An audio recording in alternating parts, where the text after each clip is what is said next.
When I traveled around the States, I was very moved by how interested people were in Sri Lanka, which was a place they had never heard of and would probably never visit.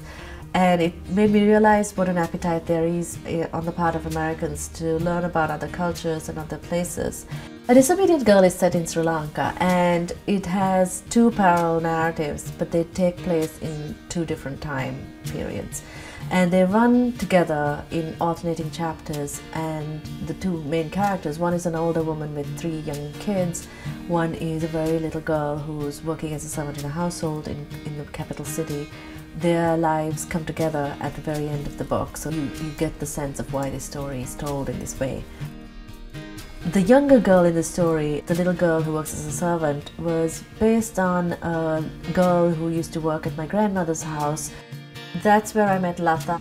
She came to my grandmother's house because her mother worked at my grandmother's house as a servant, and she came in to keep me company. So in some ways she was like a sister.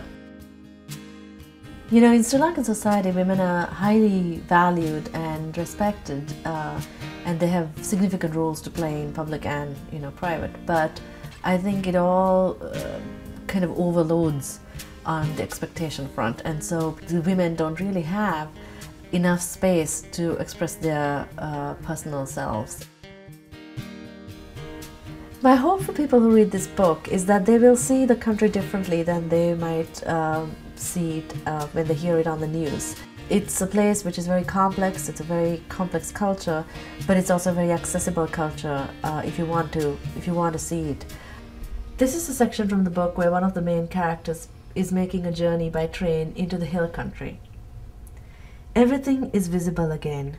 The mountains and plantations still dominate the landscape, but more than that, the smaller, more intimate details of life closer at hand, the rhythms of people who live with the roar of trains with which to mark time. It reminds me of the house I have left behind.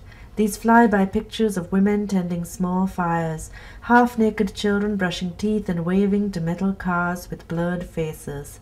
Spaces where men are entirely absent, or are only now stumbling out of thatched homes, waking to a clear day in an already swept dirt yard, the equal marks still visible in the back and forth patterns women make each dawn, which are swept away by other feet before they have cooked breakfast.